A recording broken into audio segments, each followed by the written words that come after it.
in the VCS, and they've already shown pretty consistent agent selections. Granted, both of those games were on Ascent. This game will be headed over towards Ascent. But as I say that, the picks roll in, will be a killjoy for the side of Decisive. They are considering that raise, but as I said, for the side of Team Basilisk, not much deviation going on here, and especially not when you've got Nanners on the Phoenix.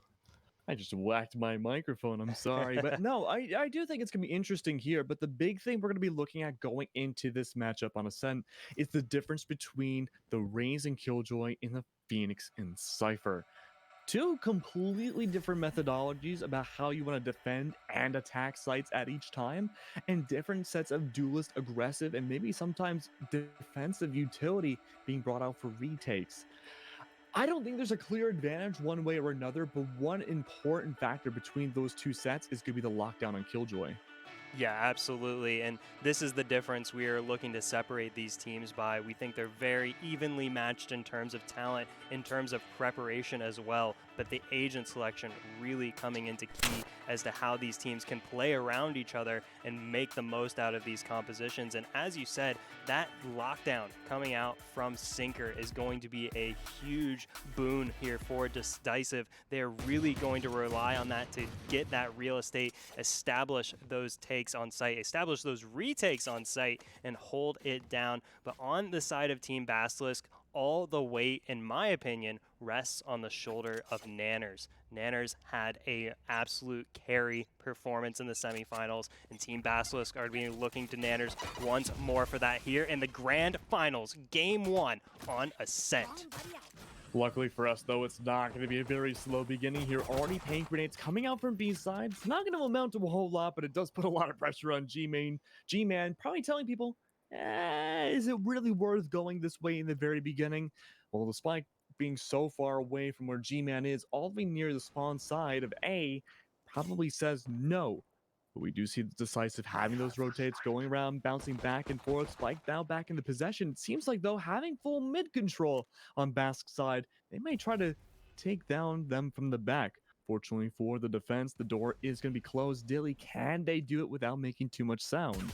Oh, the sound is being made. The horn has been sounded, and Nanners is picking up the kill. Takes down Jagamo. Here comes the execute. Elevate with the shorty. Finds a big headshot onto G-Man. Pays for it with his life. Riku will find a kill, bringing Team Basilisk into a 4v3 as the spike goes down.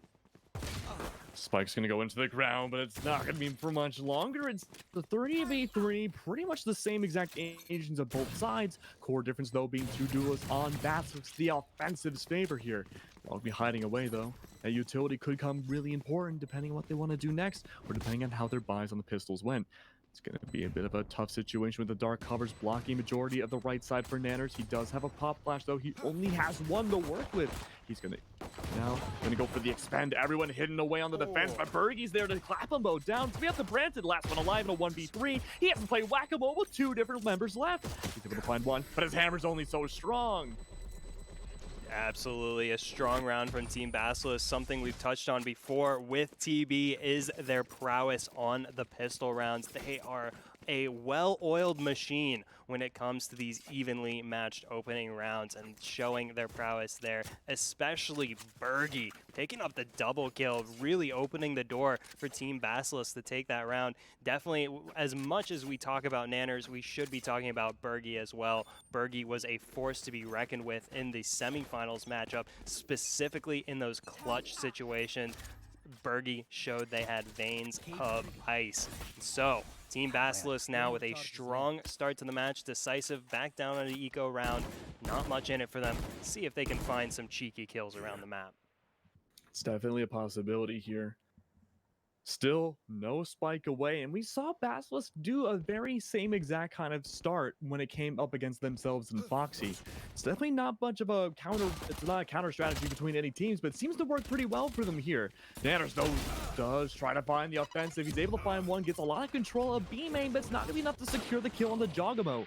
Barely holding on to their lives, though. They do make it work, but what about that Marshall coming out clutch with a 3K, no less? Riku completely clears out mid. Now that that heavily damaged Dogmo, the one that took so much damage at the beginning of the round only seconds ago, finds themselves against a 1v4. Last one alive, only a Spectre in hand that they had to pick up off a dead corpse. Now needing to go in a 1v4 post-plant clutch. Dilly rotating to catwalk onto tree, having one on the right side corner, one from behind too. It seems unlikely. Yeah, Nanners is always going to close out that situation, especially with such a stark HP advantage. And so, Team Basilisk, after picking up that pistol round, pick up a very much expected second round. And look at the damage they've dealt here to Decisive. Decisive, with this quote-unquote full buy, only picking up 3 sets of light armor, only 2 sets of full armor there. So Decisive going into this round with big guns, but not big armor, and that's an advantage Team Basilisk are going to hold over them in this third round. Could very well be very much the same story we saw in semifinals. Team Basilisk racking up the rounds early on. And racking up those rounds they need to. Basilisk fell into that same exact kind of momentum against Foxy only a few minutes ago here. And we keep referring back to that matchup, but this is pretty much parallel to what we had seen earlier. Nanners, though, playing a little bit slower than he did before. Last time he got 30 kills, a very high record, but they find themselves in a landmine. There's no escape, it seems, if you're already so far in, but none of those are able to find any kills with the nanoswarms. In fact, heavily damaged on the attacking team. They have to make do with what they can and go for the A side instead, but it's an absolute battlefield. They're making it work. 3 left alive. Now it's only going to be 2 for Bask's side. Both heavily damaged. A single hit could knock down anybody. And little do they know, the angels in the heaven above have to deal with the gremlins, the devils below. But no, they don't last much longer. A decisive round from Decisive, a very important round indeed, and a round where they brought Team Basilisk to the brink in terms of HP. You saw 3 members of Team Basilisk, the last 3 members alive, all brought down to the red. They were stripped so low of their HP and eventually taken out. Decisive there, playing extremely well, finding that early damage and able to capitalize on it, and that prevents Team Basilisk from doing what they did in the semifinals, picking up that early streak. Decisive getting in on the conversation early now, and now the pressure starting to mount on Team Basilisk, because as they got those first 2 rounds, it wasn't as pretty as they may have liked. They've really relied on Nanners and Riku to carry them through those 2 rounds. When those options were taken down, Team Basilisk didn't have a hope of taking the round. They've got to shift that conversation. Keep in mind too, Bask now knows where that Killjoy likes to play. The nanoswarms were all over tree. It's not going to be located there this time, instead right outside of doorway onto site, but that means it's pretty much open for the taking on B, and that's predominantly where the rounds have been found for Bask anyways. He just happens to work in their favor.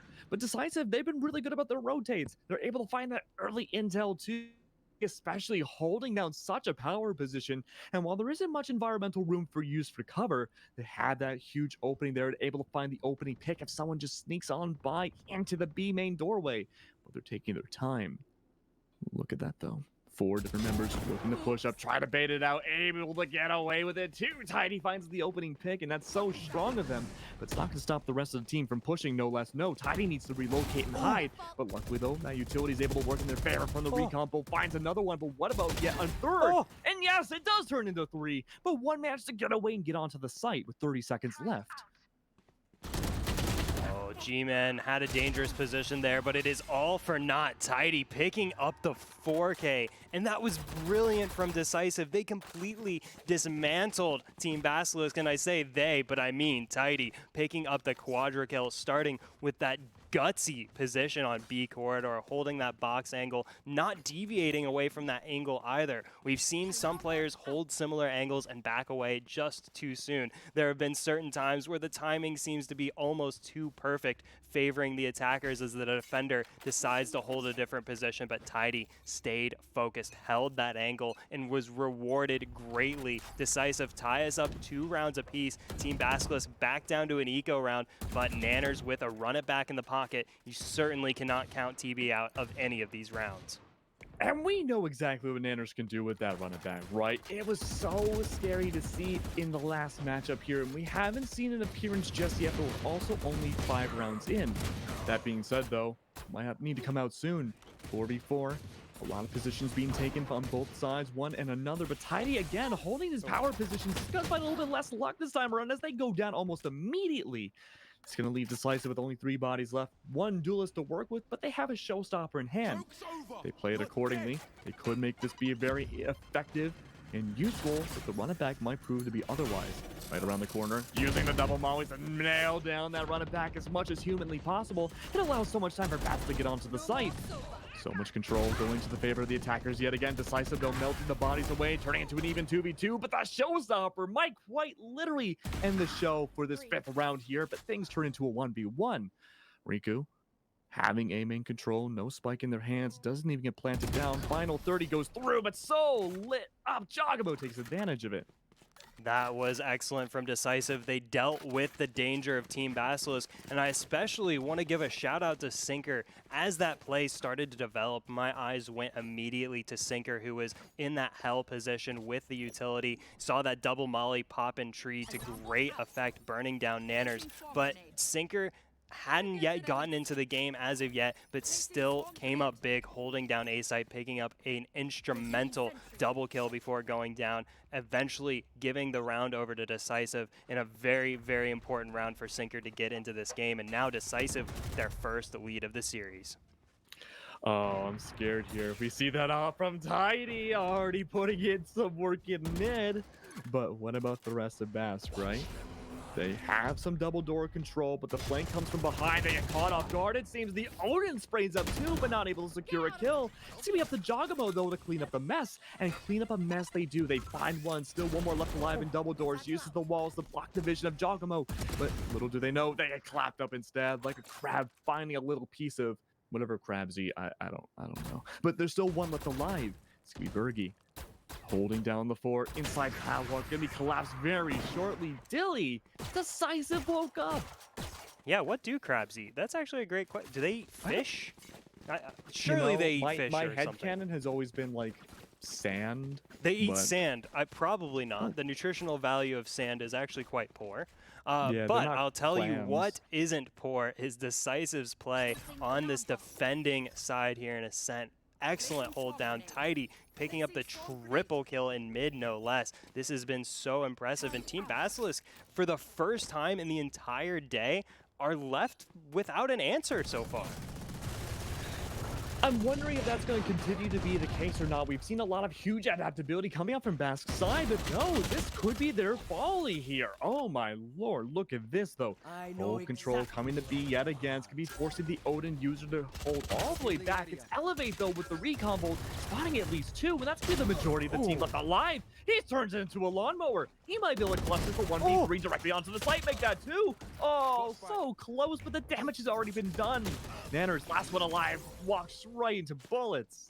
Wow, Team Basilisk were trying to find the answer there with that push onto B, and they nearly found it. Granted, it was very much an eco round for Team Basilisk, so they can give themselves a pat on the back for at least inflicting that damage onto Decisive, but how much is that damage really?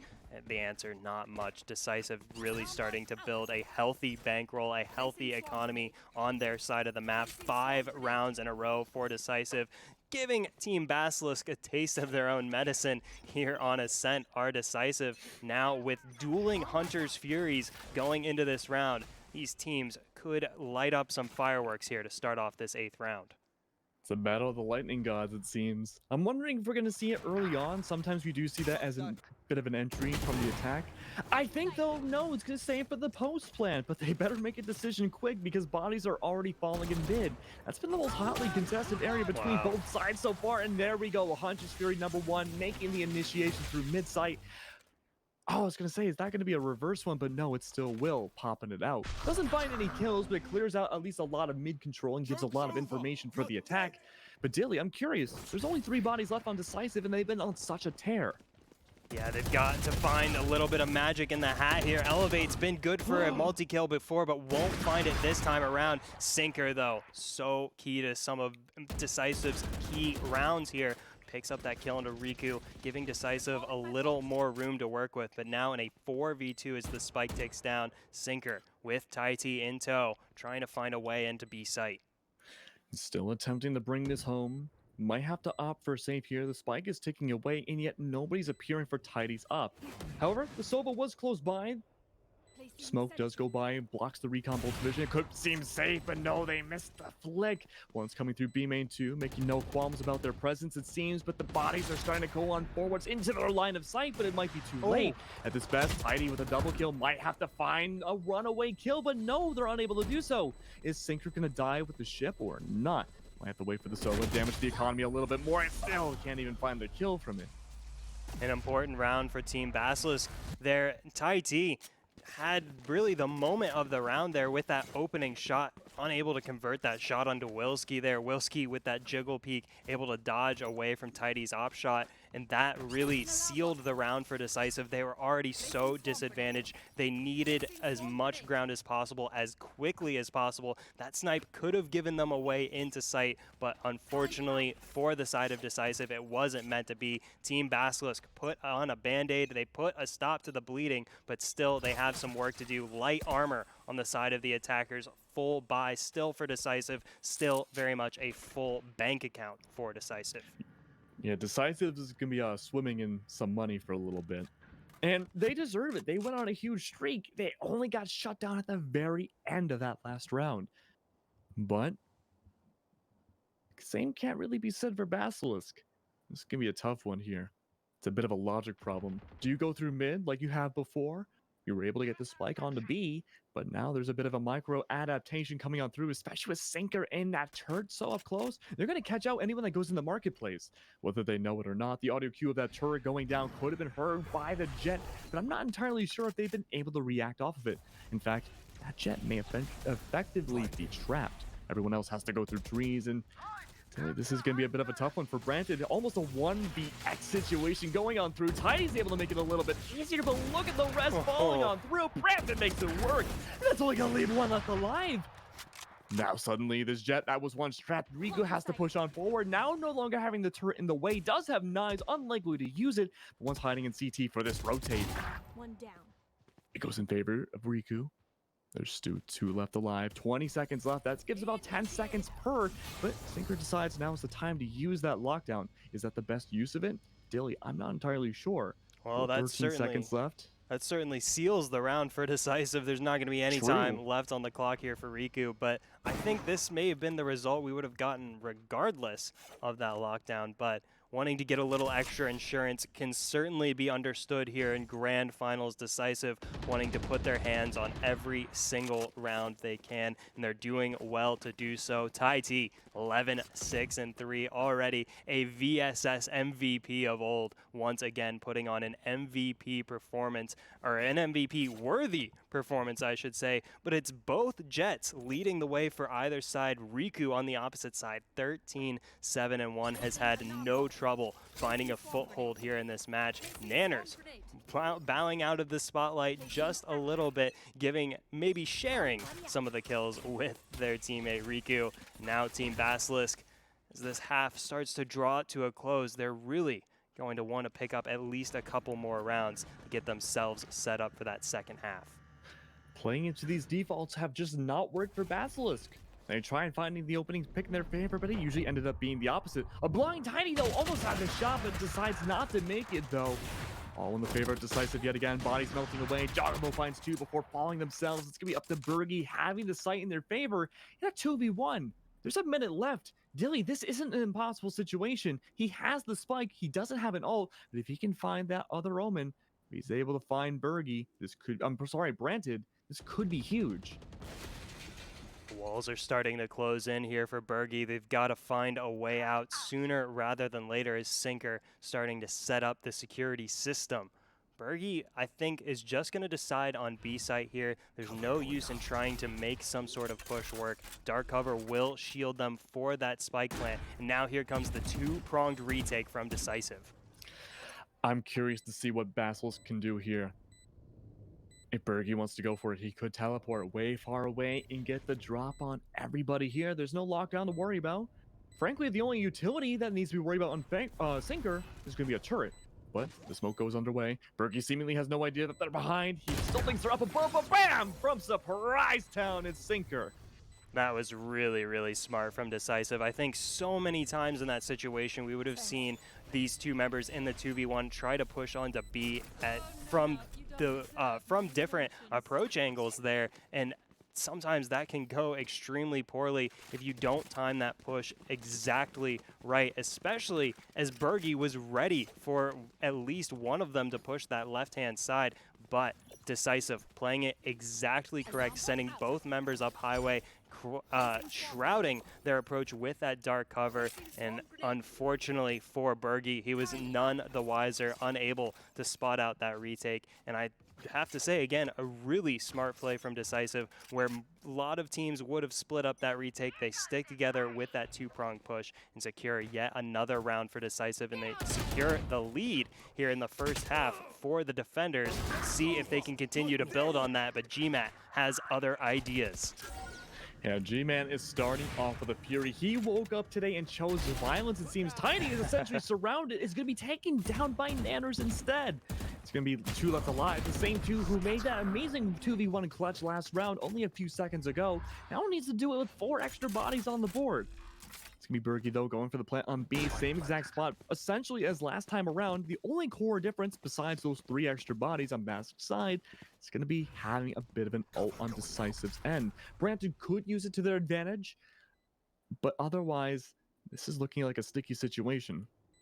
Yeah, Team Basilisk looked like they were tired of letting rounds slip away from themselves. They didn't waste any time with this round getting the action started. You can see the kills sprinkled across the map, and Nanners adding to the tally as G-Man picks up the triple kill. Team Basilisk once again get themselves a much needed round as we move into the last round of the half. Team Basilisk, it's really been tough for them to stay in this match despite the strong start they had. Decisive putting down the hammer, putting that 5-round streak in a row, right in a row, and then picking up eventually 7 of the last 9 rounds. Decisive, if they pick up this 8th round, it is difficult to imagine a strong second half for Team Basilisk, but certainly not at all out of the picture. Definitely not impossible when you're in the grand finals. We've seen crazier comebacks coming out from one side or another. It's nothing out of the ordinary just yet. If we do see a 7-5, I still think Basilisk has a very solid chance. But Dilly, it's going to be a tough one, though. Look at this, though. Branton hiding in the dark cover again, narrowly dodges a shock bolt, but now he's naked. He doesn't have any cover at all except the green box to his right, and that's going to leave everyone inside Marketplace funneled in like rats, and suddenly the pesticide comes in. Having B controlled, though, they're able to skate on by, taking down those detectives a little bit more decisive with 3 bodies left. Have to play a very dangerous game as Sanger is able to find it on an eco, taking down Riku.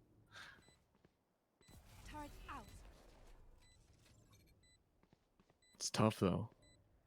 G-Man might be able to do it. Branted on the other side, though, putting out the dark cover, has no light, and that's caught off guard. Sanker, though, coming in for the clutch kill. It's going to leave only 2 left alive. 2v3 is not impossible. Sanker with a 3k already. He's able to take highway control essentially over. They have to peek up one way or another, but everyone's using the dark covers to their advantage. Will is able to find Tiny, making this a huge disadvantage. Make that an ultimate one.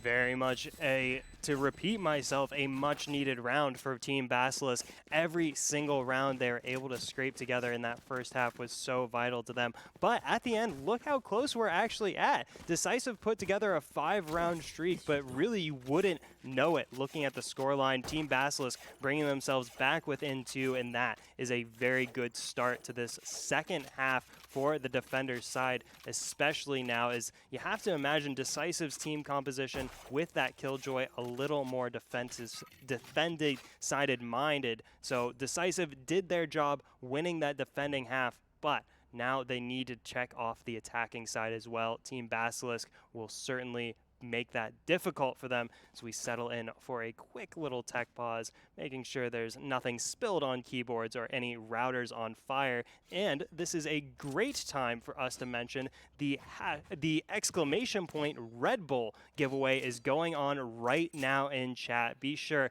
to hit exclamation point Red Bull in chat for your chance to have a free 4-pack of Red Bull sent to you via VCS. Truly, we will send that out to you as quickly as possible. Exclamation point Red Bull in chat. Get yourself some free Red Bull sent to you care of us here at the Valorant Sunday Showdown team. I love Red Bull so much. Have you ever had a Red Bull slushie?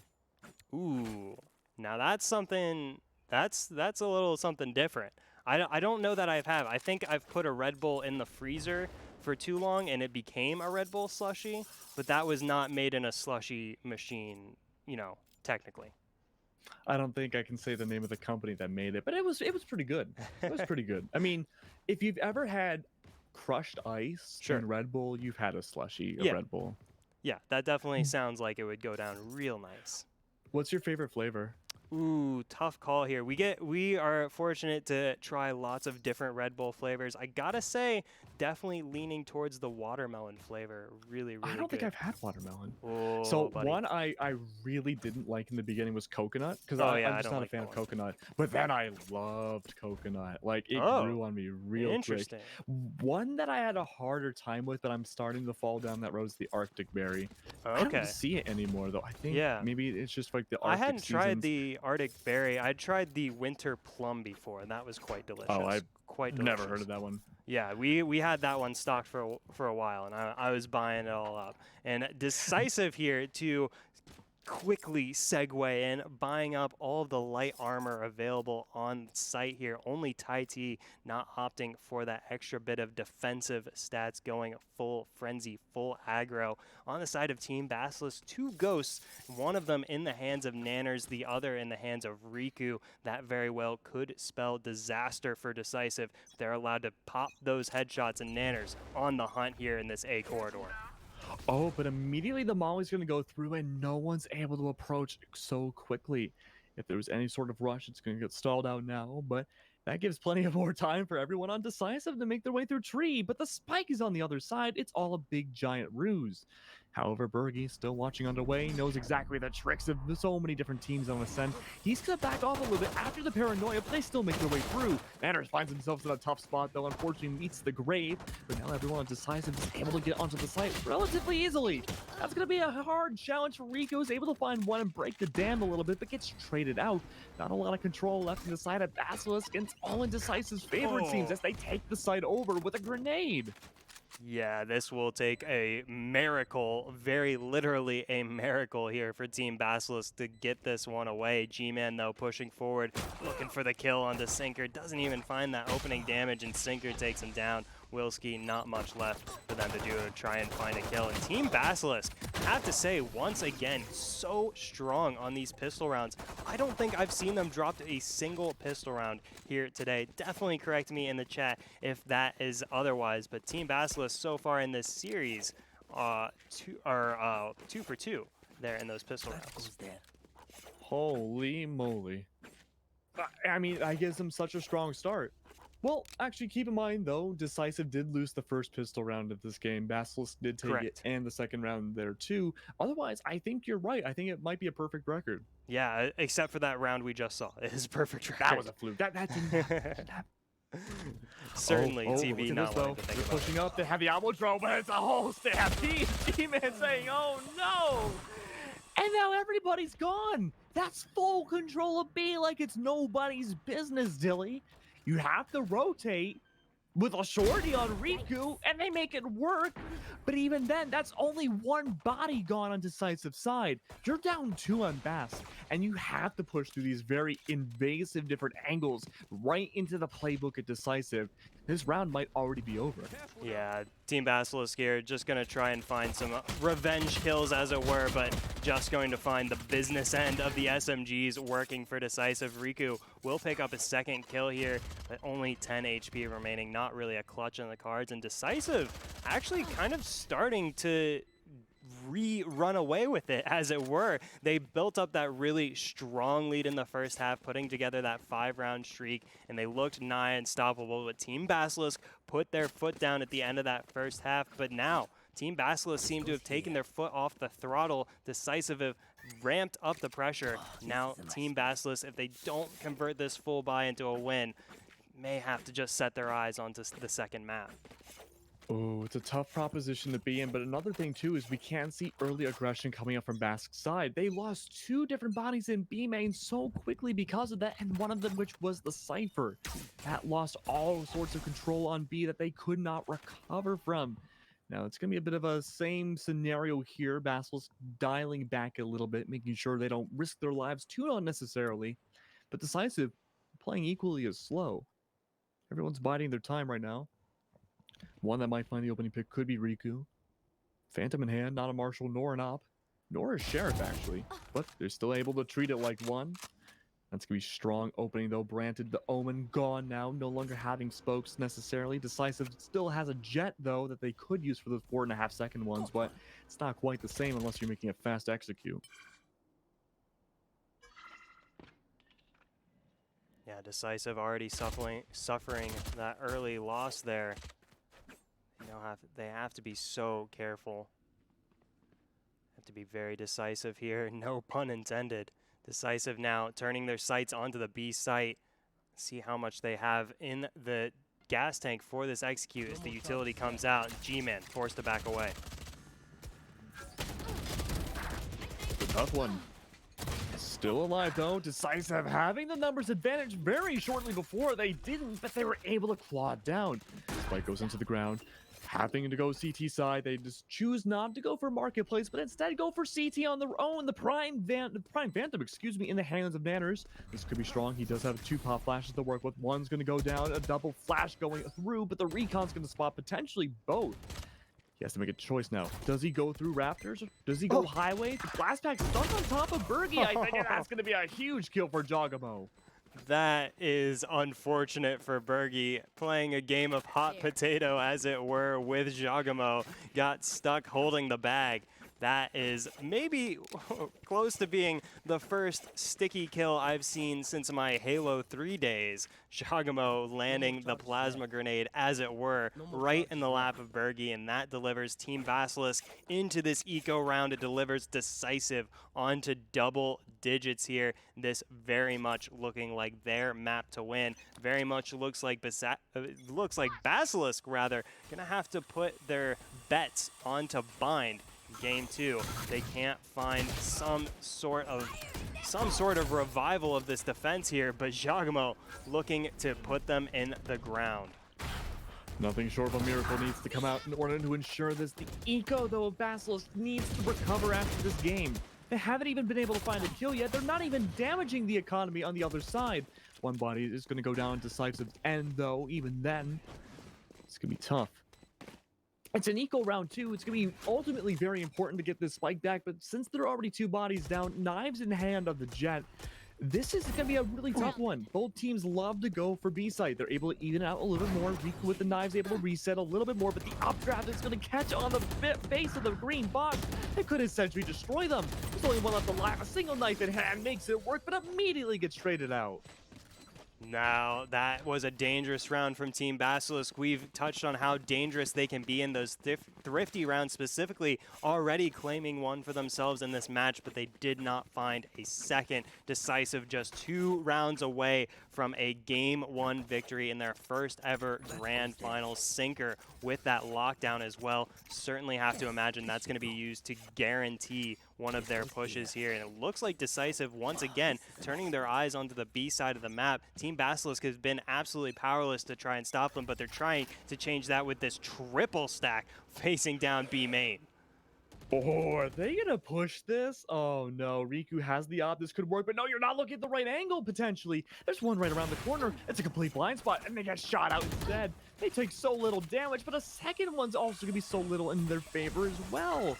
Jogamo, orb in hand, having control of B-Dilly. This is a scary one. If there's flank potential, and there could be into mid, there's a complete blind spot in the against-gen of Decisive, but it seems like they're not going to go for it just yet. Enemy Killjoy lockdown's going to go underway. CT now relegated away completely. This could be their chance to move in. Although lockdown doesn't connect here, but they do have big information on Wilski here. Wilski trying to stand tall, picks up the kill, does find the trade sinker, takes him down. Kills go 1 for 1 as the spike goes down. 45 seconds left, turns into a different kind of 45 as the spike goes into the ground. Riku's been in this position before, having the up in hand, looking down the right side of CT. It's not going to be a fun one, but yet there's not much you can do. Tiny comes in from behind a gigantic flank. Oh, gets the shot. Beautiful. But now with 2 left, I think you might be right, Dilly. Basilisk may need to start looking at Bind to really bring things back into split in map number 3. Well, unless they plan on taking 7 rounds in a row, that is certainly the case. Team Basilisk, I've said it before, they've shown to be very proficient, especially on this map, already taking 2 dubs on Ascent just today. But Decisive seem to have found the recipe for Team Basilisk's disaster here. Decisive taking 12 rounds, taking their second 5-round streak here. Now in the second half, Decisive, this is everything they needed to get a strong start here to this grand finals, and they have to be brimmed with confidence moving into map 2. It's been a flawless second half too. Decisive have just looked so strong. It's not like Basilisk are going downwards in a spiral necessarily in terms of gameplay. No. They're trying different things and they just don't work. I do like what Riku's doing though. Trying to go in for a flank. In fact, there's a double-pronged flank. One going on B main, one going on A, and one going in market too. They're trying to sky ult with their own bodies though, and it seems to be working. They're able to find the opening pick. No, 2 no less is gonna be so strong. In fact though, they've been debated. It's all gonna be on A. That pronged attack coming out from the Omen just never seemed to happen. And, well, Decisive took advantage of it despite having a 2-body deficit. Jogamo though, prime position, hides away. Not sure if they saw where he was. No, they did. He's able to get one, but what about the other side? It's able to be clapped out by Elevate instead. Now it's gonna be a 3v2. Decisive needs to push up, able to find another body, clapping away as much as they can, but no, what about that Sova? Elevate says no! That was an important round, not just for this game, but for the rest of this series. Team Basilisk needed to get to that round, get that round under their belts to show they can compete with Decisive. As you said before that round got started, this was a flawless half thus far for Decisive. Team Basilisk, not only to go down with a loss, but to go down to what could have been a 6-round win streak, could have been a winless second half for Team Basilisk. That would have been devastating to their mentality, but Team Basilisk avoid disaster. They keep their heads above water. They get themselves a much-needed stability check there, showing themselves they can weather these storms of Decisive. And now, for Team Basilisk, the work begins. They need 6 more rounds flawlessly from here on out in order to hit overtime. And that's just overtime on map number 1. That's a huge ask to have, but it's not impossible given what we've seen from Bass so far. With that being said, though, a lot of hopscotch has to go underway outside of B main, though, as the Hunter's Fury goes underway. Now they have pretty good intel where everyone on the attack is. It's going to give plenty of time, though, to maneuver the positioning, maybe trying to catch out anybody in mid, but Riku overextends a little bit and loses that line of sight. It's not going to be too late, though. They still have a pretty good course on the defense. Riku might be trying to go for a gigantic flank here. They seem to have a relative idea that's still going to be inside B main. But what about the execution? Needs to go underway. In fact, it's going to be a double execute, no less. No, Jogamo not getting the great shot kid, 1 in a million. Not going to find the shots. In fact, everyone's going down Decisive side immediately as they go into B. Nanner's holding a power position from the back. It's going to be clapping out forwards, but even that, is that going to be enough? One body does fall on Bass' side. Nanner still holding a power position. Anyone that goes on by is going to face doom, but the molly goes underway, forcing him out of his spot, but falls to it anyways. It's going to leave 2 left alive for Decisive side. They may have to play the game a little bit longer, but if they can clutch out this 2v3, we're going to be seeing Bind pretty close, but they have 25 seconds to decide whether or not the game is over. G-Man holding inside marketplace. Might be able to find the snipe on one. No, Brandon evening things out. It's going to be Wilski. Power positioning the way forwards. Decisive, bringing it back a little bit more. It was once a 2v3, now a 2v1. It's going to be up to Bergie now almost entirely. He has to clutch it out for his team. Are they going to see Bind early, or is he able to do what he couldn't before in this clutch? It's going to be a tough one, but it's not impossible. Having Highway. Waiting for someone to peek on by. It's a very overly aggressive Brandon down below. No! They find the shot out of nowhere. The flick comes by. Wow, GG to Decisive. That was a statement to get this grand finals best of 3 started. Decisive looked completely in control, save for maybe just 1 or 2 rounds in that game there. Decisive really holding it down on Ascent. And what bodes well for Decisive in this series, that is the map that Team Basilisk have been undefeated on here today. So already that out of the way for Decisive, and we are moving now on to Team Basilisk's map pick, which is Bind. So that will be where Team Basilisk will be looking to make their stand, looking to strike back in this series, if you will. I think it's possible. I think we can see split, given what we had seen on Ascent. Obviously, a lot of teams have been playing a lot of Ascent today, so maybe everyone's brains are kind of programmed and geared that ways. But I do think we can see something special coming up from Basilisk before. Again, there's a reason why both teams are in the grand finals here, and I don't think it's too late to. I think it's not too late to not count anybody out just yet. I think there's a viable chance for both teams to bring this out here, but I need to see Basilisk step it up a little bit more. And honestly, Dilly, I can't even tell you what they need to do differently. It just seems like at every turn, Decisive knows how to react. I will say, I have to agree with you there. Team Basilisk showed they have real talent. They have real danger within their roster. They had some brilliant moments, especially Bergie and Nanners, really, really strong contenders. But the whole package just isn't there for Team Basilisk up against Decisive on Ascent. At least that was the case. Maybe they can change the tide on Bind. But we are going to take a short few-minute break. We are going to give these players a time to take a deep breath and recollect themselves, and we will be right back. Stick around. You definitely don't want to miss it.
What's up, everybody? Welcome back to the Valorant Sunday Showdown, week number 46. We are here in the grand finals for game number 2. If you missed it for game number 1, you missed rather, a very decisive victory from Decisive here in their first ever VSS entry under that Decisive tag. Certainly not the first ever time around the block for these players. I'm Dilly G. This is Keg Lennox alongside Hi. me. We are here for grand finals. We are getting right into it. Our second map of the day is Bind, and as we load into this match, be sure to get into chat, type in Red Bull, no spaces in there, for your chance to win a free 4-pack of Red Bull sent directly to you, care of Vanguard Championship Series. So Red Bull in chat as these teams get loaded in for what is Decisive's pick on Bind. We saw Ascent, which was Team Basilisk's pick, and now we are moving into Decisive, starting out on attack on Bind. Yeah, this will be an interesting one because it was Bass's pick for Ascent, and they didn't really win in a great fashion. Now we're going to the home turf, it seems, of Decisive, and I'm wondering if this will be a similar result. Yeah, that noise you made is exactly right. I very much empathize with that apprehensiveness, Decisive, as we said, had a very strong performance in the first map. They had 2 streaks of 5 rounds apiece on either side of the half, and so it was pretty much all Decisive all the time. So Team Basilisk, they need to have a set game plan going into this map, because clearly Decisive have a game plan going into this map. And if Team Basilisk don't have at least a few options in the pocket, in the playbook, to try and put a stop to Decisive, as you said, this game is very much going the way of game 1. I think that's a good way of putting it. I think what we saw on Ascent was Decisive had individual plays that they wanted to bring out. They had a strat book that they wanted to employ each round, whereas I feel like a lot of what Basilisk did, and they did this on Foxy too, was that they wanted to start things off with either a default or just all come together and kind of play it by ear after that. Which isn't a bad thing by any means. It worked against Foxy, it worked their way to the Grand Championship, but now up against a team like Decisive, I think we're starting to see that maybe Bass needs to find a little bit more of a solid strategy going into certain plays. You're absolutely right about that. And one thing that may have been lost in translation here in this match is the fact that Decisive, while this is a new name technically to the Valorant Sunday Showdown, this is by no means a new roster. This roster had been previously competing under the Sedated tag and had already been racking up stronger results. Granted, not grand finals wins or anything of that nature, but as I've said before, they are very much veterans in terms of this competition, in terms of getting into the later stages of these competitions, and they're showing that prowess here with this new brand, this new name that they're under. They are showing newfound confidence, newfound prowess, and Decisive have an opportunity to send this one home right here, right now, on the attacking side here on Bind. Very well put, Dilly. There's a lot at stake here for both teams, especially Bass right now. They lost their map pick, and that's the map you always want to win. When they say in a, if you're choosing maps in a best of 3, you always want to make sure you can win your own map pick. That's the most important one to win. And if you don't do that, you're kind of in trouble for the rest of the series. Bass right now, they have to be a little cautious here, but they're not showing it in their gameplay. Already some early rotates coming on through an attempted flank, no less, through Marketplace, it feels. Will finds himself surrounded, but he's able to find Jogamo instead. But immediately, he gets surrounded by the enemy. They clap up on him instantly, but that's only going to leave one more right around the corner. G-Man tries to do a similar stomp, but again, same result. It's going to leave the rest of Bass kind of without much of a standing, with the 2 duelists and an Omen left alive now on B side. They have to make a full rotate, and they're completely fractured in how they do that. Oh, nanners. Bananas. It's just silence. We don't know what to say. The tension's building up suddenly. This could be a comeback for Bass. They're one body short, but no, they make it 2. It's back and forth. Billy, hold me. I know you're so far away, but you have to hold me right now. Look at Riku. he might be able to make this work. He's stalling out the enemy push so much, but they don't know about Hookah. Riku, if he's able to find it, the Molly in hand, can't push it at all. The Killjoy playing their time, but Riku goes in for the side swipe, is able to find it, but now, halfway through the defuse, in the dark cover, not able to find this swing. Basilisk get the first round. Once again, Team Basilisk showing how strong they are in these pistol rounds. You simply cannot get one over on them. They will weather the storm. And I have to say, I love the play coming out from Team Basilisk to start this game off. Already, as soon as Decisive started pulling these rotate shenanigans of, oh, we're going B, but actually we're going to the teleporter to going A, and actually now we're coming back to B. As soon as they started doing that, Team Basilisk wasted no time calling their bluff with Wilski and G-Man. These two guys pushed up immediately, getting aggressive positions, and that threw Decisive off. They kind of stamped their feet around getting that play set up on B site for the second time, and it showed. Team Basilisk took advantage of it, eventually leading into that round win, and now Team Basilisk with the opportunity to double their score. Oh, Riku has been on a tear these last two rounds. Oh my god, it just keeps on going. An absolute tear.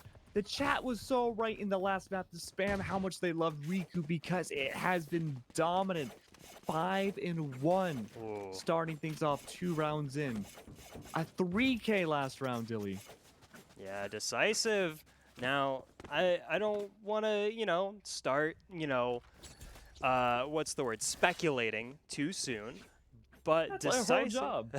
That is our whole job, actually. But Decisive here, this very much needs to be their round. If they drop this round, something has gone wrong for Decisive on their map pick. They need to be, again, for lack of a better word, they need to be decisive. They need to take this round away. Team Basilisk cannot be allowed to build any momentum, or else Team Basilisk, with this surging newfound confidence, will look to put up streaks they have been already putting up here today. Jagamo for Decisive gets the action started, takes down Wilski. Jagamo's able to find one, but there's still 2 inside Hookah to worry about. I noticed that there is a Raze with a shotgun right on top of that box. That's a scary premonition to be in. That Cypher's not too different, though, with the Spectre in hand. Pulls up a little too quickly, but they're able to find it. Riku with one, trades out immediately. It's an absolute battlefield right outside the Hookah lines. And they make it work. Decisive now, only having so many bodies to spare, are able to find only 1 left now against them on Basilisk's side. Oof. Of course, the Marshals able to clap up 1, 3 more to worry about here. Bergie might be able to make this work. He has to go all the way in the elbow, but they're coming by with the skeleton crew. Firing squad, he's able to make an upgrade, but is it too little too late? The answer is yes. And as we said, that was very much a need to win round for Decisive, and they pick it up very, very confidently. I was certainly worried for the attackers with Riku setting up with that judge once more, but that was put a stop to. Riku only being able to pick up 1 kill, and Decisive able to pick up the round. And now this is where the getting gets good. Both these teams with the big sticks in the pocket. They've got the big guns ready to go. Pretty much full sets of armor all the way around, save for Jagamo still on that light armor there. Team Basilisk with a showstopper as well as their full buy. Very well could be the thorn in Decisive side. Wilski gets the action started, takes down Jagamo, and that's a big hit to Decisive. It's a beautiful start there. Able to detect 1. There we go. Nanner's clapping up yet another. Is that going to be more than 1, though? And it is! The spike in the possession. Now a Bass's side. That's so strong. There are the knives on Decisive side. Is it worth using in a 2v5? Probably not, but it's still in their possession. Recon Bolt's going to detect where Tidy is. They know exactly where to look. Boombot almost secures it, but G-Man through the smoke is able to clap it up instead. That brings it down to Sinker. 1v5. Do they want to make it a flawless round, or do they hide and stuff themselves away? Almost virtually no chance of getting the spike back. There's 2 bodies directly on top of it, and even more if they push forwards into B. But there's also flank from behind. It's a bit of a logic problem here. Sinker needs to push up, tries to find one, at least might go through the teleporter, but G-Man says, no way, Jose. Wow, this is looking really good for Team Basilisk to start off this game too here. Really doing well. Riku and Nanners leading the way once more. Decisive knocked back down to that eco round. The Team Basilisk showing really strong confidence here, and I really like how they're playing that flank that you saw come through from Riku. There was no hesitation to pull the trigger on that flank, and eventually there was simply nowhere for Sinker left to go. Decisive now, back down to the Sheriffs, back down to the eco. We've seen a few thrifty rounds here and there, but it's really going to come down to this Blade Storm here of Tidy to get the action started for Decisive. It's not focused on B this time, Dilly. Riku, though, playing a dangerous game yet again. They did that in Hookah before, but the Spike's by itself. The Lion may have its set eyes on prey. A Jackal not too far behind. Another one coming on by, but no, Riku can't take the shot. This is the perfect prime opportunity, though. They're going to push up instead. They get reinforcements. The Spike goes down, and they find two. It's all by itself. They have full control yet again. This could be a remake of the last round we had seen.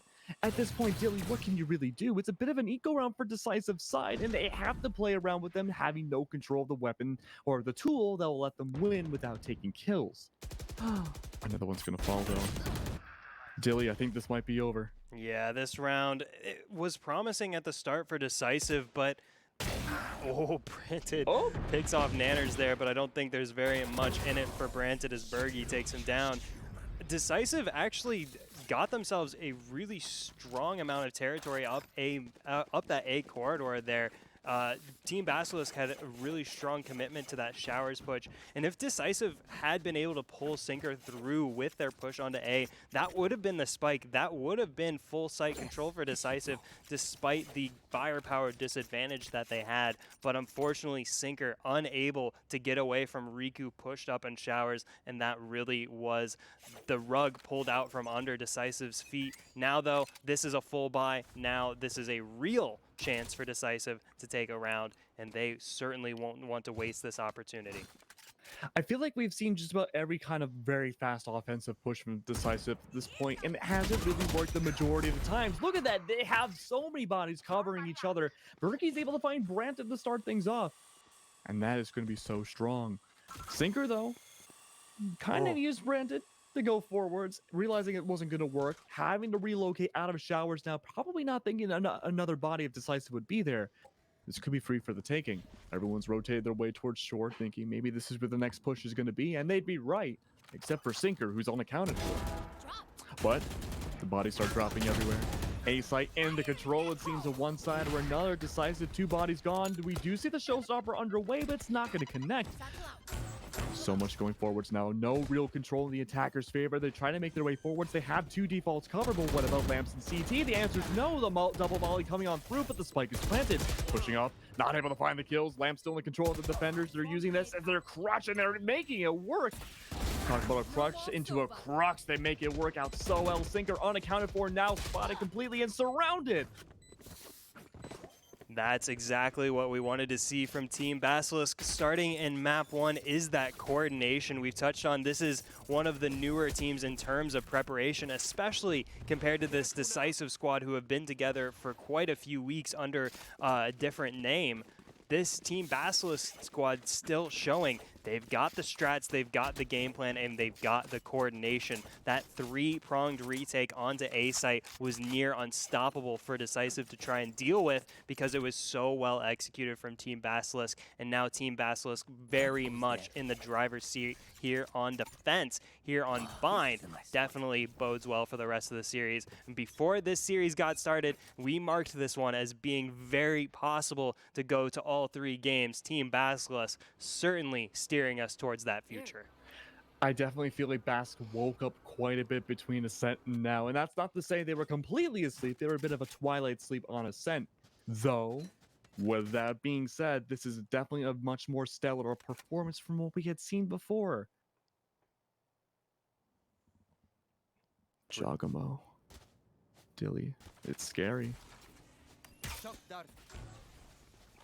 What do you think is going to happen? Here comes the play from Decisive. It's already happening. The kills go 1 for 1. Jagamo loses out, but Brandit finds a snipe onto Wilski as G-Man picks up the double kill here for Team Basilisk. Still, despite suffering that 1 loss, have 3 ultimates in the pocket to Team Basilisk. Decisive don't have any rifles to their names, weren't able to pick up any, and that is the round sealed. The 3 kills come in 3 for 3 as quick as you can blink. Team Basilisk extend their lead to 5.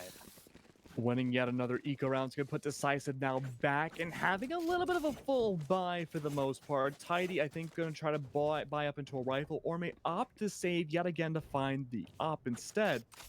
Oh, no, they're going to buy up instead. They want to play with the rest of the team. It seems that I don't blame them in this position. They try to play aggressive. They find sort of some success, but these early picks Bass is able to find out daily are just knocking them over.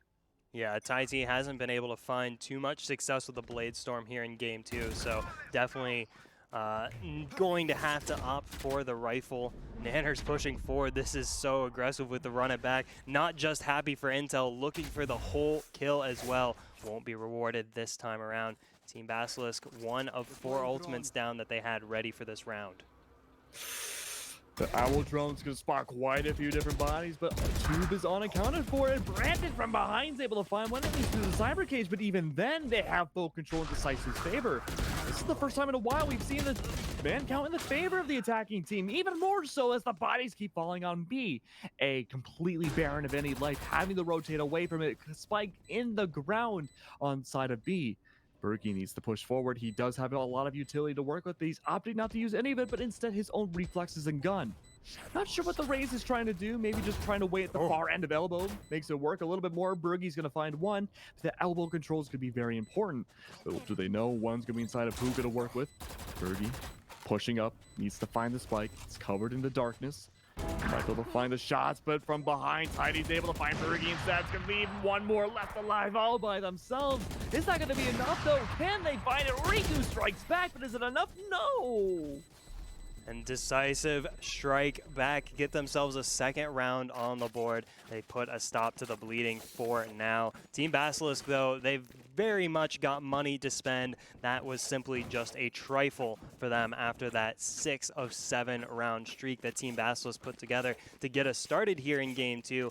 Decisive getting that full buy once more, and 3 ultimates, one of them being that lockdown available for Sinker, very well could be a key to one of the executes coming out from Decisive. See how they play this one. Decisive have really sat back. They haven't tried to rush onto Team Basilisk too much. You can't really blame them for that. See if they try to mix up the pace here in the 9th round.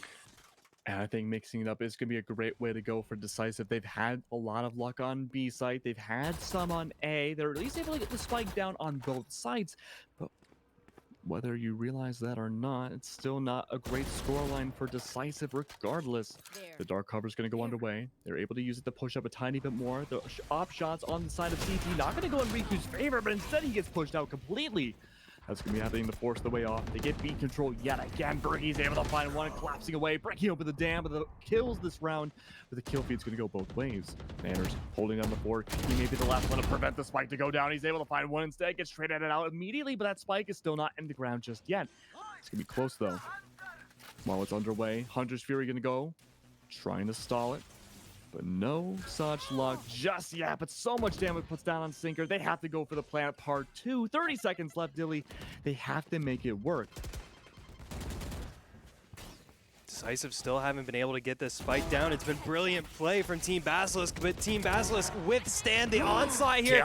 No, they cannot. Oh my goodness, Decisive say, if you will not let us take the spike, we will just shoot you down instead. Decisive taking the gunfights and winning them out as well. And what's an even bigger deal about that round is Sinker and Elevate still have their ultimates ready to go. Taiti has the Blade Storm as well. So Decisive able to get themselves a 2nd round in a row without having to burn any of their very, very valuable ultimates. And even more important than that, they've already burned a great deal of the economy here for Team Basilisk. Decisive, despite winning map number 1, still needs to go flawlessly to match 6-6 against Bass going into the 2nd half here. Look how aggressive they're going in showers.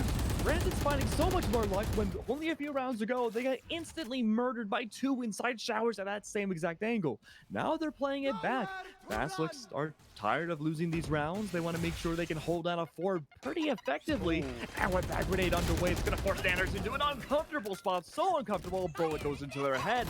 Look at Chagamo, able to clear the site almost completely, finds another, and Heaven clears out so much, just about all of B. But what about one more, hiding right around the corner, misses the blast back, and able to almost find 2, but Rico and Bergie say no. They're going to hold down as much as they can on the skeleton crew. Now pushing the lamps, Bergie's able to almost find another, but Elevate's able to find it instead, and that's going to be a quick cleanup as Decisive inch closer to the tie. That was a near perfect round from Decisive, especially that push out onto site, taking down Nanners and G-Man with brilliant execution. Jagamo with those paint shells as well as the full kit of Raze there, save for the showstopper. Jagamo taking down the members. Actually, I say without the showstopper, but the showstopper picked up the 3rd kill for Jagamo, so very much with the showstopper. Jagamo picked up those 2 opening kills, and then it was all Decisive all the time there in that 10th round. And Team Basilisk, they had quite the comfortable lead built up, certainly not as comfortable as a cushion anymore. Decisive, sedated, Jagamo, so good! It is a mowdown right now. Everyone's a blade of grass against Elevate, it seems. Able to find the triple right at the base end of B long. G-Man finding themselves in a pretty peculiar spot. He's not even going to go for the save. He's got the sheriff. You get more money if you die at this point, and yeah, just go for it.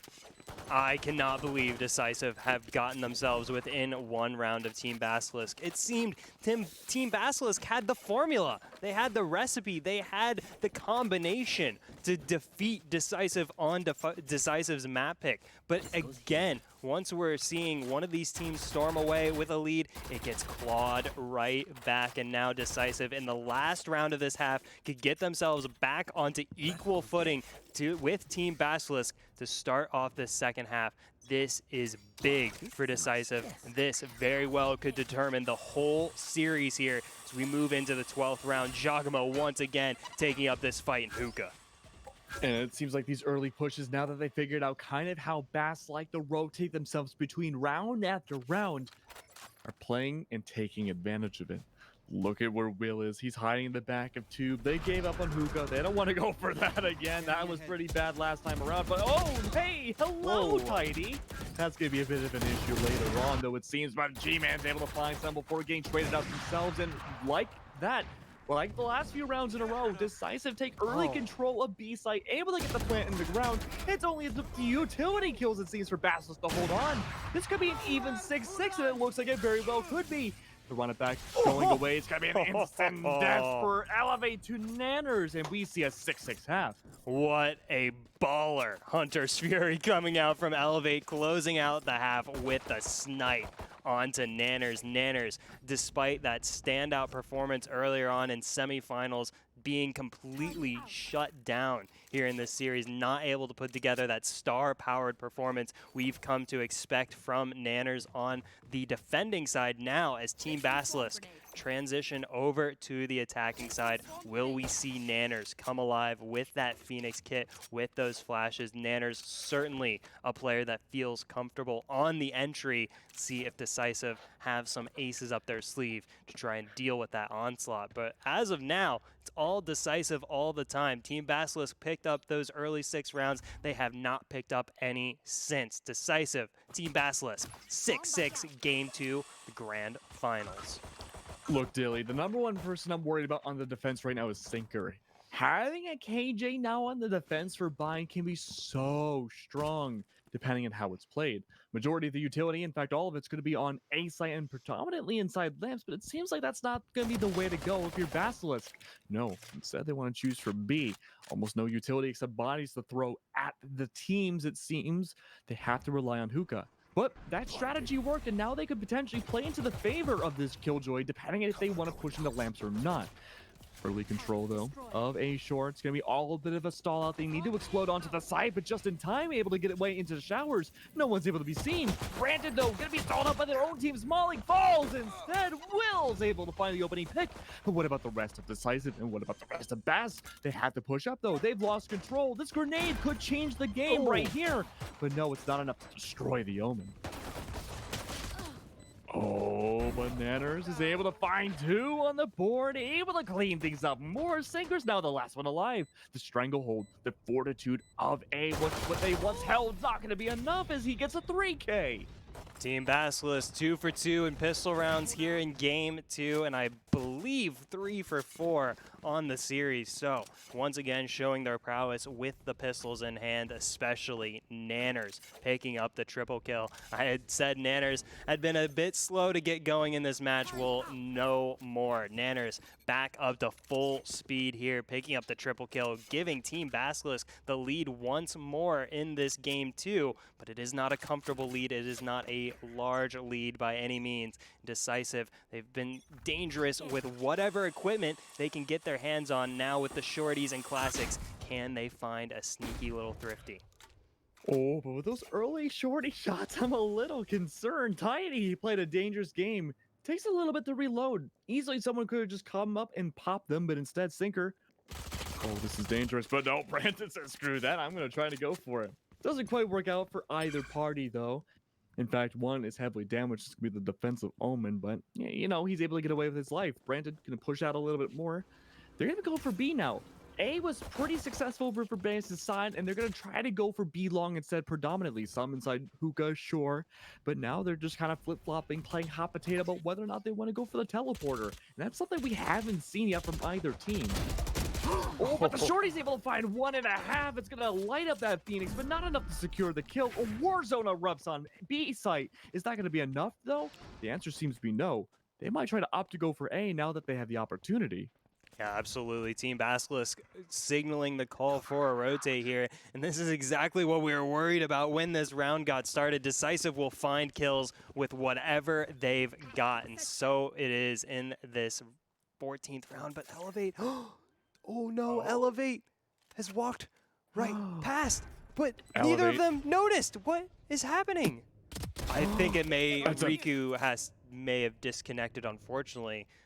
Maybe, not sure about that. We'll catch up with that later as Team Basilisk now 2v4 holding down the site. Make it 2v3 as Bergie takes down the rival Omen in the form of Brandon. Bergie with the 180 takes down Giacomo. Elevate there to back up their teammate, leaving Nanners now in a 1v2. It's possible. Nanners needs to go for the pop flash. He could find a defuse just in time. He gets the one from the back. That was going to be the harder one, but the turret spots him out instead. 32 in a dream. A simple pre-fire, a simple spray could end his life. But no, it's a debate. Do you go for Nanners? Do you go for the spiky? No, you fail at both. A 3K evening out 7-7 again. Did Sinker got the defuse? No way. What? Sinker got the defuse. Oh my God. Can't believe it. Nanners was frames, single-digit frames away from stopping that defuse, but Sinker with the guts of a champion, holding for as hard as they possibly could, did not let go.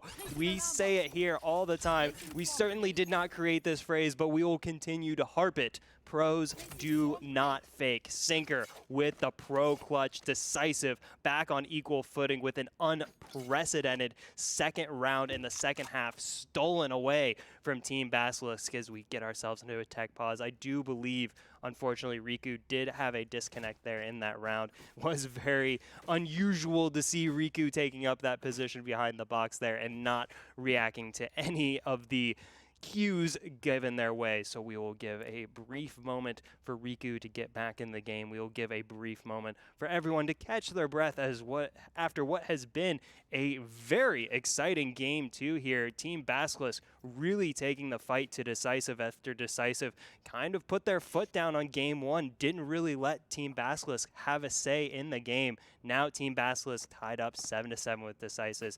Decisive very much in danger of sending this one to game 3 on split. And as we get Riku back into the game, be sure to type !Red Bull into chat for your chance to win a free 4-pack of Red Bull sent directly to you via the VCS. So !Red Bull in chat as we try to get Riku back into the game. I feel like we have to continue our Red Bull conversation from the last tech pause. The Arctic Berry, I've had it a few times. Okay. I'm really warming up to it. It tastes like what I imagine the color blue tastes like. Interesting. Wouldn't that be blue raspberry? I felt blue raspberry was very much the de facto blue flavor. Blue raspberry is a lie. It's not real. It's blue though. Like that is the blue flavor. Like if you asked me what blue tastes like, I would say either blue Gatorade or blue raspberry. Yes, but there's different variants of blue raspberry, right? You have the Airhead version, which tastes like a kind of blue. It's like like a bright blue. Right. You have Arctic Berry, which Red Bull that I think tastes like sapphire. I mean, we could go into like the actual actual palettes. I mean, Dum Dums, they taste like cerulean blue. Okay, interesting. See, I feel like you have a different sensory experience with food and drink than I do. These are way more specific colors than I was coming prepared with. I was like, yeah, all these things taste like blue. And you're like, well, this tastes like cerulean blue, and this actually tastes like cyan. It gives you a different experience. I'm not arguing that. I'm not arguing that. I'm just saying, I think you're just, it's clearly the fashion knowledge within you that, you see these colors that us mere mortals cannot comprehend. So, mere mortals. So certainly coming into play there for you as we take a quick look here at Team Basilisk's economy. This is not a position they would have expected to find themselves in. We said they've been so proficient in the pistol rounds, winning 75% of the pistol rounds here in this series, but after winning those pistol rounds, they've never dropped a second round afterwards, specifically because the teams they're going up against haven't been force buying in those second rounds. But Decisive didn't really force buy in that second round, just classics, a shorty, maybe a couple sets of light armor. And that's all it took for Decisive to get one over onto Team Basilisk. And now Team Basilisk, this is do or die time. They cannot afford to drop this match. If they drop this map, it is game over for Team Basilisk. So the pressure is starting to mount. The worry may starting to set in. Team Basilisk, who once had a 5-round lead in this game, are now back on equal footing with the team that's got a game up on them. Yeah, I mean, analytically speaking, in terms of strategy, we are seeing a bit of different style from both teams, but they both really counter-adapt to each other super well. It's coming down to the raw gunfights. There's no gigantic orchestrated strategy, I feel, when it comes to, using abilities and orchestrating what they need to do. No, it's mostly for Team Basilisk. They have Riku throw a paint grenade in and kind of hope for the best with the entry. Sometimes they go for the rotates, and that's usually late game. It works out pretty well, but for the most part, they just go in, try to find the opening pick, and if it works, they just go for it. That's both teams. Got to go with what works for you, and so far for Decisive has been more of the patient play that's paid off for them. It definitely, especially I would say compared to the side of Team Basilisk, who haven't been afraid to get their nose into trouble, Decisive have been really, really calm about how they've approached both attack and defending on Ascent and here on Bind. Decisive is very happy to sit back in the corners, wait for the opposition to make mistakes, and then capitalize. And you see Decisive, if you take a look back at these games, Decisive is so often getting the opening kill in these rounds. That was very clearly the difference maker for them in game one, was they were pretty much always getting the opening kill. And if they got the opening kill, they were pretty much always going to take the round as well. So Decisive, with this methodical approach to both sides of the map, it's kind of been dismantling Team Basilisk's approach. I think Team Basilisk is a bit more prepared for an aggressive style opponent. They're more prepared for a Zoomer Academy type style or a Foxy type style, but what they're getting is Decisive, the decision makers, the thinkers. And Team Basilisk, they're keeping even here in game two, but game one certainly is not one they'll fondly remember. I'm really wondering whether or not Team Basilisk are opting to buy up, or if they're waiting for the tech timer to end to make sure they can buy up. Yeah, I don't think if it's me on Team Basilisk, I'm not pulling the trigger on this buy. Maybe I wouldn't. Yeah, maybe give Nanners, whatever they need to work with. But anybody else, you gotta save what you can, if only to buy for Nanners later. I mean, not to hype Nanners up too much, but certainly has been the cornerstone off of which Team Basilisk have formed so many of these successful rounds. It's no surprise that we're 2 rounds in and moving into the third round of the second half, and Nanners already has the run it back ready to go. Team Basilisk, they need to feed Nanners as much as possible. So we'll see if they can continue to funnel the kills to their Phoenix, or if Decisive, with their methodical approach, is just going to continue to pick apart the game plan here for Team Basilisk. I mean, to an extent, too, I do feel like we can hype up Nanners a little bit more than usual, right? He was the MVP against the Foxy matchup where they went 30-12. They might have. Did they go beyond 30? I feel like they did. I think it was 31, but definitely 31-12. That's still insane. It's definitely worth the praise.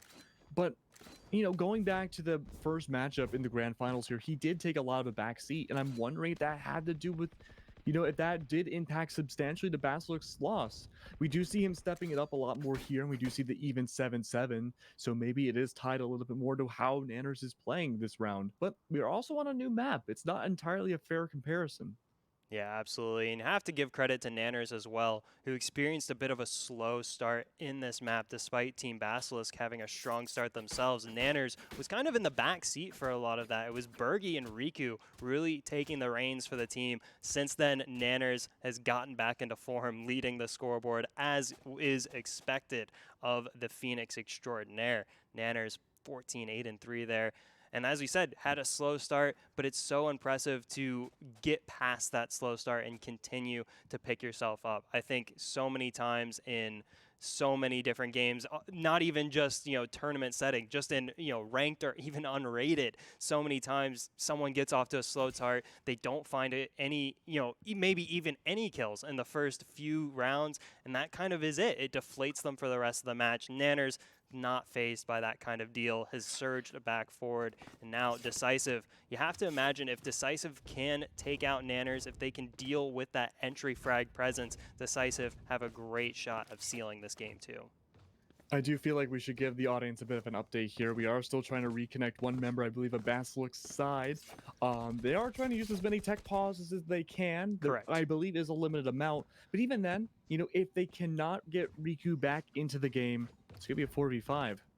And I mean, of all times to have one of those in the grand finals, already being a map down, Dilly. Yeah, this does Dilly. sting. It does sting, unfortunately. But I can share at least a silver lining here as we try to get Riku in. Decisive has been very kind to lend their tech timeouts as well to make sure Team Basilisk has ample time to get Riku back in. So a very, very sporting move from Decisive. Definitely want to show props to the side of Decisive, because that is not something they have to do. They are willing to do it. So we, as fans, are given the best possible show, and so Decisive trying to give that to us. Riku trying to give that to us, trying to get back in the game, and we wish Riku, of course, all the best trying to get back in. We've certainly all been there in those panic moments, maybe not with stakes as serious as these, but certainly a situation we can all empathize with. And so I hope you'll join me in sending your energy to Riku, Spirit Bomb style. Get all of that positive energy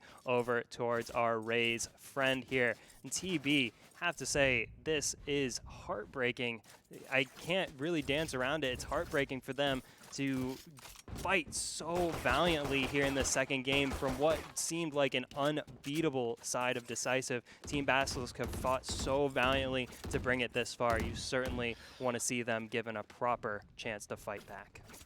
Yeah, and losing Riku too, we can't understate it either, would be devastating. You're losing not only a duelist, you're losing probably I would say on Bind, maybe your best entry. Obviously, I would say it is tied to the Phoenix as well, because he has the Pop Flash, he does have the Mollies for the good entry as well, but you're losing on the Paint Grenades, the Boom Bot, potentially a Showstopper too, and we saw Riku get a 3K with it. Yeah, absolutely. Riku, their importance cannot be Actually, understated. we saw Jogamo get it, but this point still stands how strong it is. Absolutely. Riku with 14 kills to their name, right up there with Nanners. That is no small task. I would be very proud of myself if I were able to keep up with Nanners in any sort of game, let alone grand finals of the Valorant Sunday Showdown, as Team Basilisk getting in some calisthenics here. A little bit of Simon Says, if you will. Oh, goodness. You love to see it. Shout out to 303 Esports as well for giving us a lovely turret ritual on the opposite side of Ascent when they had a similar situation. But so, just taking all the time we can to get Riku back into the game for this Game 2 of Grand Finals. If you're sticking around with us in chat, we very much appreciate you guys coming out for 46 weeks of the Valorant Sunday Showdown. We are quickly approaching 1 full year of providing you guys tournaments every single Sunday, and we couldn't be happier to do it. So a big thank you to everyone in chat, and be sure to use !Red Bull in chat. Get your chance at a free 4-pack of Red Bull sent to you courtesy of the VCS. So, round 15, we hope to move on to as Team Basilisk. They dropped a tough Game 1 to the side of Decisive. It was pretty much all Decisive all the time. Despite that, Team Basilisk had a resurgent first half here in Game 2. Such a strong start, as you can see, taking 6 rather, of the first 7 rounds. Decisive, though, stood tall, got a 5-round streak of their own, and now we find ourselves on equal footing here, 7 rounds apiece here in Game 2 of the Grand Finals. I feel bad for Riku. I really do. It's definitely a feels bad man situation. Yeah, I mean, what do you do if you have to play the 4v5, right? You pretty much have to play either super aggressive every single round to hope for the best, kind of like what we've been seeing from TB, but even more extensive, or you have to play as slow as humanly possible. Yeah. You have to play defaults every single time, look for the opening pick just to even things out. Yep. And even then, you're playing with one duelist. You have to rely on your intel. There's no in-between ground in that decision-making, especially because if you're going to take the aggressive route, like, you can't second guess those pushes. Like, you need to go, and you cannot mess up. Exactly. It needs to be flawless. You lose a single member, it's such a disadvantage. It's so difficult to deal with. And so Team Basilisk, it's no question they'll be sure-footed in those pushes regardless, but that is what's required when you're at that disadvantage. Like you said, they either need to sit back and get the kills that they can find, scrape those together, or they need to get take the fights where they have an advantage as soon as they possibly can, because Decisive will still be split across this map. They will still be spread out in defense, and so Team Basilisk can still find advantageous fights across the map, but they have to take them quickly and sooner rather than later, if you will. So still very much opportunity in the cards for Team Basilisk, regardless of if we get the 5th in there, but we certainly hope that we do. I'm assuming by now some people are how much longer this could possibly take for us to possibly see the 4v5 of Riku can't just reconnect. It's probably gonna be around 5 more minutes. Yeah, and, I think so. I believe at least in my time, 12:55 in the morning. If Riku cannot enter back, unfortunately, it will be a 4v5. Yeah, absolutely, and definitely do not like to see it, but especially for a side as Team Basilisk, that I have to say, it's been so impressive for Team Basilisk. This is one of the newer teams in terms of preparation, but not one of the newer teams in terms of player experience, in terms of individual experience, and it shows. These guys got together and very clearly just got down to business. They figured out the plays, they practiced them out, to the level that they needed to do, and it shows so well. There's already such an impressive level of polish and coordination on the side of Team Basilisk. You give this team, 2 more weeks of preparation, I will be quaking in my little moon boots at the prospect of how scary that team will be, especially with the current, shall we say, instability in roster news lately. Having that locked down 5-person roster will certainly be an advantage for Team Basilisk, and they've already got a very bright start and a very bright future ahead of them. So very excited for Team Basilisk. We just need to see brighter internet now.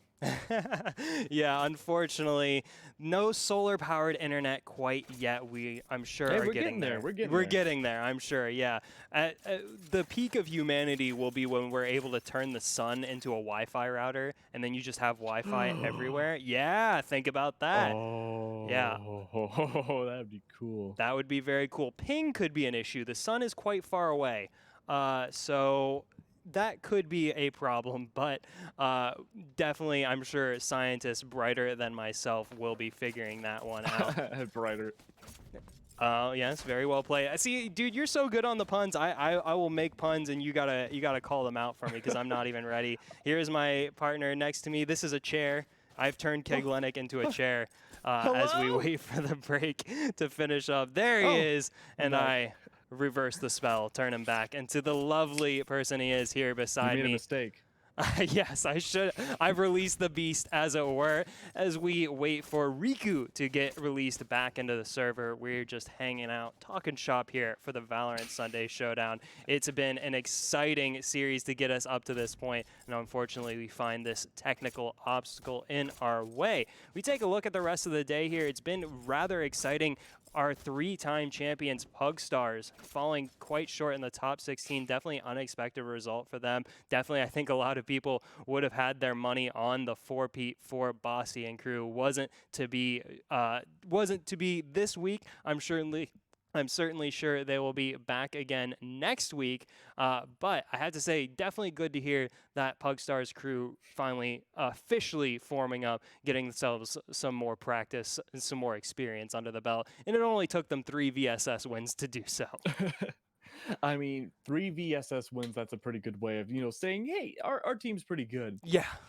In the meantime, though, if you haven't already, you should go check out Dilly G on Twitter, GA_Dilly G. Should go check him out, follow him. He's been here pretty much the entire time, and I'm very thankful that he allowed me to come on to VCS as well, and hopefully I'll be here to stay for probably the remainder of VCS's life. I mean, how can I get rid of this guy? Look at this guy. Look how cute he is. I can never get rid of this guy. Go and follow at Keglenik on Twitter. Like he needs it. The guy's got way more followers than I do, but still, go ahead and give him a follow. Definitely check out his streams as well. Twitch.tv/Keglenik. Am I right? Yes, sir. Twitch.tv/Keglenik. You can't do 3-letter names, which That's sucks, a dang shame. You gotta get that special contract negotiation with Twitch that I hear exists somewhere, and let them have them make your own URL for you. I'm sure that's something they can do.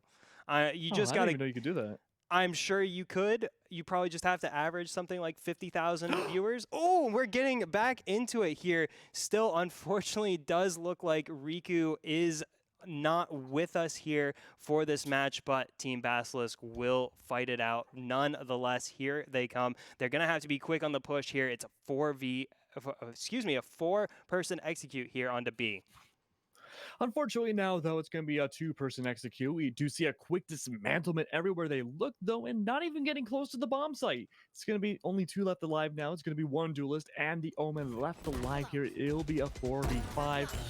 It's a tough position, but unfortunately, it's not one to last much longer. The last one alive is going to be the somewhat AFK Riku. And that was a very swift round coming on through from Decisive's end, and he's already dead. Dilly, that might be the first of many very decisive rounds. Oh, goodness, yeah. It's hard to see otherwise, unfortunately, as Decisive takes their time here. Yeah, absolutely. So, finally, taking their sweet time. I do think that will eventually be replaced with an ultimate orb, but we'll see how that shakes down. It may not be that rule, actually. I think Riku is staying spawned in there, so a bit unfortunate for Team Basilisk there, but they persevere nonetheless. We'll try to get Riku back in there ASAP.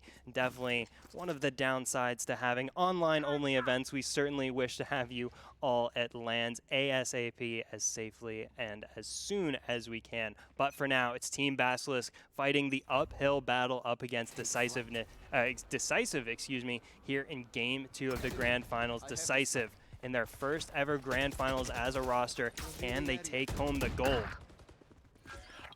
As of now, though, things are somewhat even down. Now, it may look like it's a 4v4 on the screen, but you have to keep in mind Riku is not technically here, but even then, holy moly. Another dismantlement coming out from the Decisive side. I mean, you're right, Dilly. I really wish we could have in-person events again. Everywhere you look, just internet is just not great for people. Yeah, I mean, absolutely. myself, yeah, apparently, me too. It's not fun.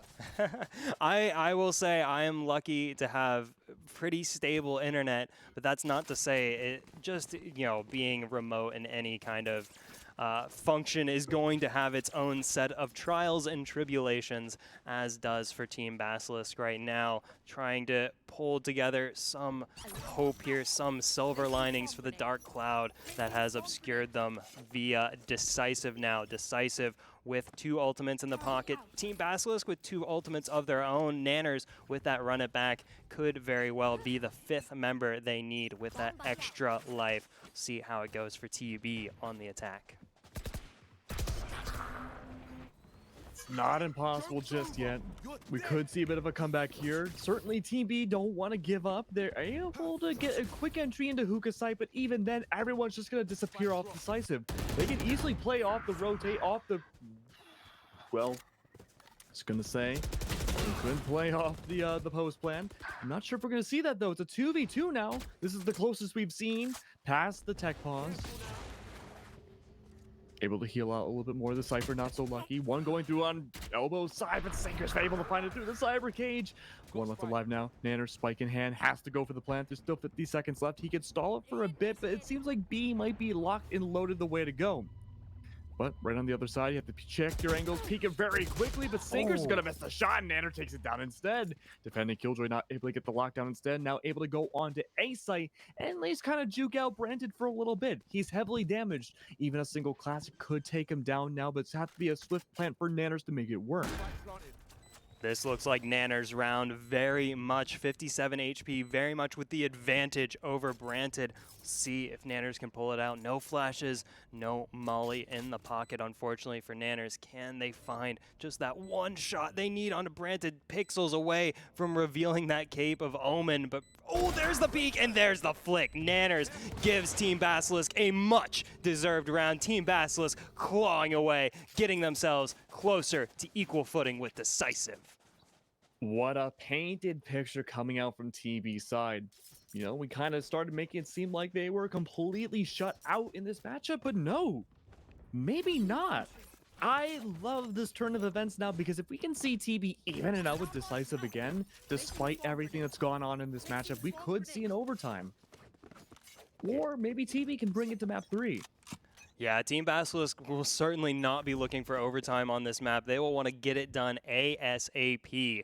Overtime only could spell disaster here for TV. They're gonna have to rely so heavily here on Nanners just to survive, let alone get through an overtime. So Nanners on the entry, close to finding the flick there on Sinker. Now here comes the execute. Nanners sending out the flash. Here comes Team Basilisk on the attack. Oh, you gotta give it to TB though. They're not willing to give up just yet, and they're able to put in the work to do so too. 2 left alive for TB side, able to take over some lamps, but Sinker just says no way. And they get lamps control completely. Decisive with their double digits now into the second map. Holy. I mean, like we kind of predicted it. Either it's gonna be very slow rounds coming out from TB on the attack, or they're just gonna rush in and hope for the best. They've been rushing in every single time, and they've had a relatively high success rate. Yeah, absolutely. I would have to say Team Basilisk, they must have put Decisive kind of on notice here. This is 4v5. Decisive, in their minds, may think they should have already closed this game out by now, but Team Basilisk are showing just how dangerous they can be. It's something we talk about when Team Basilisk is in those thrifty round situations, when they're on the eco. So they still find some aces up their sleeve in those situations, and that's just up to the talent these players possess, especially Nanners, Bergie, G-Man, and Wilski. They have been so strong, so brilliant in these shining moments. So Team Basilisk, they show time and time again, despite the disadvantages stacked against them, they will continue to persevere. They will continue to give it their all. And when that's the case, Decisive can't afford to sit back. Granted, has to be on point, gets the 1-for-1 trade. So many trades coming out in the favor of both sides, essentially, and they're able to almost get the default plan. Once we on top of the boxes, though, that's going to be a huge problem for Nanners, but look at that. G-Man's able to skate on by, but so many angles are being covered from Decisive's end. Luckily, though, that Spike goes in its solo journey, but from behind, the flank already catching it out. They were thinking one step ahead, and Elevate is able to find yet another one. He's going to leave it now, though. A 1v2. Will spot out by the turret, know exactly where he is, but Green Box might have some hot contention right in the small little divot. Will needs to push up now. Having the shock dart in hand, might be able to find some damage onto the Sova, but it misses. Where is this Killjoy being played? Well, she's going to be on the other side, though, but from behind, Elevate finds it instead. Yeah, Elevate made the long trek on over to B site to put the pinch in on Wilski, and it came through there. Elevate picking up the double kill. Not going to give him the triple kill there, despite what the kill feed may say. Elevate picking up the double kill, moving themselves on to 15, 10, and 5, leading the way here for Decisive as they look to close out Game 2 over Team Basilisk. And you have to say, I certainly will hope for a rematch for these teams next week. Give TB a really proper chance to fight back. If you're just joining us, unfortunately, we lost the likes of Riku to internet connections. We have given ample time for them to get back in. Unfortunately, not working out for us this time. TB, unfortunately, pushing through with that 4v5, doing what they can, still able to find a round, but Decisive very much in the driver's seat. Owl drone goes down. Double undercover, underway the base of B, but even then Elevate trying to go for pre-fires isn't going to find a lot. They're playing it slow now. They realize rushing works only for so long, and while they found a little bit of success in getting one round post-tech pause, every other round did not go in the same exact way. Hunter's Fury is going to try to clear out as much as they can inside of Octagon. They could get control there, but the majority of those defenders are inside of Hookah. Dilly. The king is back. One left alive. Bring it to match point now. G-Man having to possibly sacrifice himself to bring Riku back into the game. It's gonna fall. But we are back now to 5v5. Riku is back again. Hopefully no more issues underway. Now they gotta make up for those 4 rounds they lost. Look at the move. I've never been so happy to see someone move out of spawn before. Welcome back, Riku. We missed you so dearly. And wow, what a task now on your hands. It's like basically walking into house and seeing there is already a mess to be cleaned up. Riku has got to get right to work here, but there's certainly few people I trust more than Riku to pull out some brilliant plays. And now TB back to full strength. Can they find the round? Can they find survival up against Decisive here in Game 2 of the Grand Finals? A newfound energy, a sense of vengeance coming out for Basilisk's side. They have to find this now in order to bring the split. They've lost a few rounds, but they were at a disadvantage. But the chains are off now, it seems, and they're trying to find the opening pick. Let's just stay on Riku as much as we can. I want to see him make this redemption arc. One on top of the box. My heart is broken. No. Jagamo, how could you do this? Everybody else, though, is still alive on TV's side, holding down, pushing up Octagon as much as they can. The war cry is underway, the teleport in favor. They have to go through showers. Only one's on A. The quick rotates. Need to go under, though, but one now holding inside lamps could be the make or break moment of whether or not we do see the end here of BCF tonight. Tidy's able to find 1, make it 2, no, 3! Able to clap it all up. It's only going to be 1 left alive, and unfortunately, it's the end for TB. Decisive win 2-0 here, number 46 of the VCS. Absolutely. Decisive are your week number 46 Valorant Sunday Showdown champions. GG. They certainly were in control from the get-go, and they put the hammer down to close out Game 2 on their opponent's map pick, no less. And so Decisive, in their first VSS with the new name, new branding, they are coming in hot, showing they are here to stick around. They are here to win trophies. Very exciting for Decisive, but I have to say, just as exciting for Team Basilisk. If this is one of your first outings as a team, certainly bodes well for the next few. Absolutely. I cannot wait to see both these teams play again next week, hopefully. And I really hope we can see a revenge tour coming out not only from TB, but also go up against Decisive again. We could easily see a part two, and we could easily see potentially next week's grand finals between both teams go all the way to map number 3 overtime. But of course, we got to give it to Tidy for the impressive performance we had seen in the last two maps, especially so onside of Bind going absolutely insane. Yeah, Taiti single-handedly delivering rounds over to Decisive. Very much deserved of a HyperX MVP award. That HyperX Cloud Core Stinger headset is headed your way, Taiti. And I have to say, that is actually the second HyperX MVP award that Tidy has collected for themselves. So very, very well done. Wouldn't expect anything less of a former champ, of a former MVP themselves, and now a current champ, a reigning MVP in the form of Tidy. GG to Decisive. It was so exciting to watch their journey through the bracket rather. And as Kig Lennox said, we certainly hope to see both teams back next week for the rematch. But that is going to do it for us here in week number 46 of the Valorant Sunday Showdown. It has been an absolute joy and pleasure to share this evening with you all. Kig Lennox, any parting words for the ladies and gentlemen at home?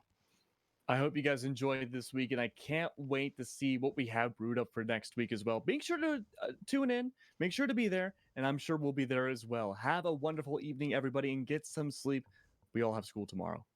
Get some rest. That'll do it for us here at the Valorant Sunday Showdown. Stick around, or don't stick around. Go do other things. Go enjoy your life. Hey, go to bed. And join It's us 1 a.m. back here next Sunday at 3 p.m. Eastern Standard Time. We're doing the whole show right back again. You definitely don't want to miss it. Thanks, guys. We'll see you guys next week.